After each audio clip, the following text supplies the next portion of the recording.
jo, máme tady další dětský mýtus a to je, že mi jako malýmu vždycky říkali, není zrcadlo, protože když ho rozbiješ, tak pak budeš mít 7 let smůlu. No já tomu teda moc nevěřím, schválně napište do komentáře vy, jestli tomu věříte, ale jestli to je pravda, tak je to teda dost děsivý. No nic, beru teda zrcadlo a jdu ho ven pořádně rozplákat a uvidíme, jestli to je pravda. Tak jdeme.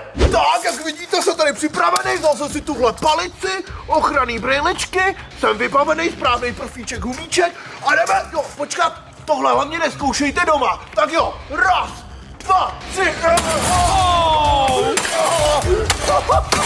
jo, tak ty jsi skončil. No ale lidičky, když nad tím tak přemýšlím, tak já to teď hned nezjistím, nic na mě nepadá a má to trvat 7 let.